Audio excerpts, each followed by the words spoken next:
Пақ шіркін. Ал Күнсұлжан дайынсың ба? Айтады. Өзіне жақын ғой. Жақын ғой. Мамасы күліп отыр ғой. Мамасы күліп отыр. Күліп отса біліп отыр дейсің ғой. Дайын болмау мүмкін емес. Бала күннен айтып жүрген термесі шығар деп ойлаймын. Олай болса Күнсу, сәттілік. Шында да термешілердің ішінде ең мықтысы деп айтуға болады бұл қызды. Енді бағына қарай көреміз. Сұлу қыз қазір алқасының көңілінен шығады деген ойдамыз. Күнсұлудың қолына таққан күмісін айтсаңшы.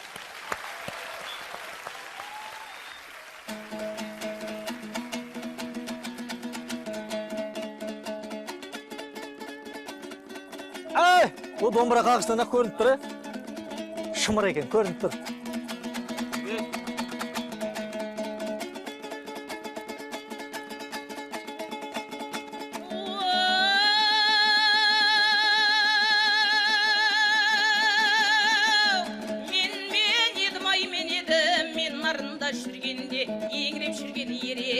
Исатайдың барында екі тарлан бөредім, қай қазақтан кемедім, бір қазақпен теңедім.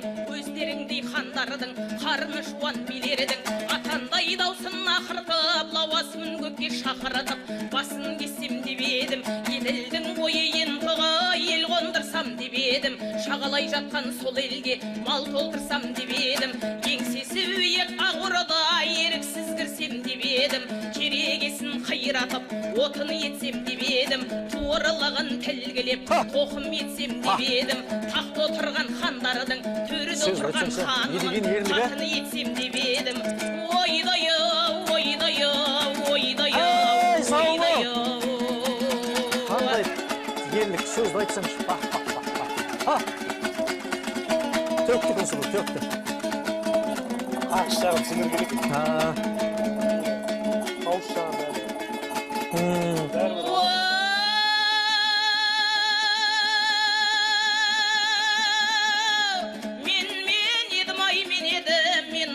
жүргенде еңіреп жүрген ер едім. Исатайдың барында екі тарлан көредім. Ерегіскен дұшпанға қызыл сырлы шебедім.